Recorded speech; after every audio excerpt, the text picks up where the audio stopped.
Good morning, students. We are discussing chapter 7 of history. So today we will do about new routines and new rules. तो new routines और new rules जो थे वो किसके द्वारा बनाए गए थे? ब्रिटिश के द्वारा, बाय द ब्रिटिश।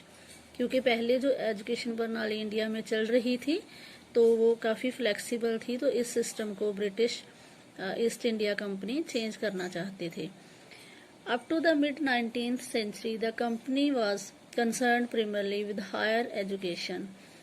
तो जो हायर एजुकेशन के साथ ही ज़्यादा वो कंसर्न था कंपनी का पहले 19 सेंचुरी तक, कि उनका फोकस ज़्यादा था कि हायर एजुकेशन जो है उसके लिए मीडियम जो है इंग्लिश किया जाए और उसमें कैसे सुधार किया जाना है उसके बारे में वो सोच रहे थे।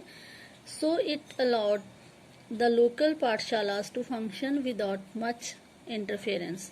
तो उन्होंने क्या किया कि जो पाठशाला चल रही थी, पहले ही पाठशालाएं चल रही थी, तो उनको बिना किसी इंटरफेरेंस के, मतलब बहुत ज़्यादा उसमें इंटरफेरेंस नहीं किया और उनको वैसे ही चलने दिया, क्योंकि अभी उनका फोकस जो था वो हायर स्टडी पे था।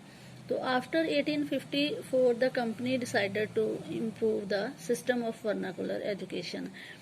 तो इसमें क्या था कि हाँ, उन्होंने कुछ रूटीन्स तो बनाए, रूल्स बनाए पहले, और कुछ सुधार किया इसमें पाठशालाओं में, लेकिन बाद में उनका था कि पहले हायर एजुकेशन का डिसाइड कर लिया जाए कि क्या करना है। तो 1854 में कंपनी ने क्या डिसाइड किया कि वो वर्नाकुलर एजुकेशन है, मतलब लोकल लैंग्वेज में, जो इंडियन लैंग्वेजेस में जो एजुकेशन दी जाती है उसमें इम्प्रूवमेंट करें। It felt that this could be done by introducing order within the system, imposing routines, establishing rules, ensuring regular inspections। तो उन्होंने क्या महसूस किया कि ये तभी पॉसिबल हो सकेगा अगर वो एक सिस्टम जो है उसका ऑर्डर करेंगे, सिस्टमेटिकली सब कुछ चले, उसके लिहाज से वो सोचेंगे। रूटीन्स जो हैं वो इम्पोज की जाएंगी कि रेगुलर क्लासेस हों, क्लासरूम्स हों, जो भी इंफ्रास्ट्रक्चर चाहिए है ज़रूरी स्कूल्स के लिए, कॉलेजेस के लिए, वो हो। रूल्स एंड रेगुलेशंस फॉलो किए जाएंगे और रेगुलर इंस्पेक्शंस जो हैं वो लर्निंग सेंटर्स की होनी चाहिए। How was this to be done? तो ये सब कैसे किया जाना था? What measures did the company undertake? कौन से वो स्टेप्स थे, कौन से कदम कंपनी ने उठाए? It appointed a number of government pandits, each in charge of looking after from 4 to 5 schools। तो इन्होंने पंडितों को एक इंस्पेक्टर की तरह इन्होंने लगा दिया इंस्पेक्शन करने के लिए। उन्होंने एक पंडित जो सरकारी अधिकारी था उसको सरकारी अधिकारी बना के उनको इंस्पेक्शन का जिम्मा दिया। तो 4 to 5 स्कूल जो हैं वो उनकी निगरानी में रहेंगे। The task of the pandit was to visit the pathshalas. तो उसका पंडित का टास्क क्या था कि वो पाठशाला, लर्निंग सेंटर में जाएंगे and try and improve the standard of teaching. तो वो जो टीचिंग का स्टैंडर्ड है उसको इम्प्रूव करने की, उसको सुधारने की कोशिश करेंगे। Each guru was asked to submit periodic reports and take classes according to a regular timetable. तो हर एक गुरु जो है, टीचर है, उनको बोला जाएगा कि वो पीरियोडिक रिपोर्ट्स, जैसे आज का एग्ज़ाम सिस्टम है तो पीरियोडिकली टेस्ट होते हैं, mid term, first term, second term, इस तरीके से होते हैं, फाइनल होता है टर्म। तो इस तरह से रेगुलर टाइम टेबल के अकॉर्डिंग क्लासेस जो हैं वो लगेंगी। Teaching was not to be based on textbooks. पहले टेक्स्ट बुक नहीं होती थी प्रिंटेड, लेकिन ऑरली सारा होता था, लेकिन अभी प्रिंटेड टेक्स्ट बुक्स होंगी। And learning was to be tested through a system of annual examination.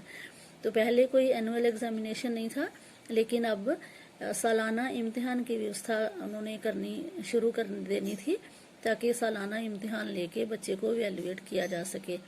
Students were asked to पे रेगुलर फी भी रेगुलर कर दी गई। Attend regular classes, sit on fix seats, fix जो सीट्स हैं जैसे बेंच हैं वो होंगे, उन पे वो बैठेंगे, रेगुलर क्लासेस लगेंगी। And obey the new rules of discipline, और डिसिप्लिन के, अनुशासन के रूल्स एंड रेगुलेशन जो हैं वो स्कूलों में फॉलो किए जाएंगे।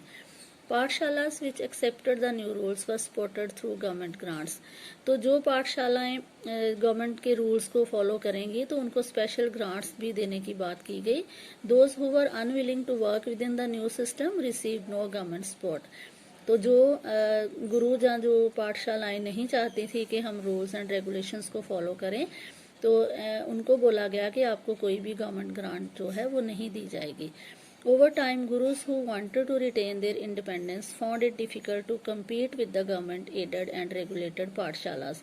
तो समय के साथ क्या हुआ कि वो टीचर, वो गुरु जो अपनी आज़ादी को रिटेन करना चाहते थे वैसे ही पाना चाहते थे जैसे वो पहले आज़ाद थे, तो वो इन जो गवर्नमेंट के द्वारा रेगुलेटेड पाठशालास जो थी इनका वो कम्पीट इनका नहीं कर पाए, क्योंकि उनमें अच्छा इंफ्रास्ट्रक्चर दिया गया, रूल्स एंड रेगुलेशन हुए, शिक्षा प्रणाली में सुधार हुआ, तो इनके कंपैरेटिवली जो पुराने तरीके से शिक्षा चल रही थी वो इसके साथ मुकाबला नहीं कर सकी।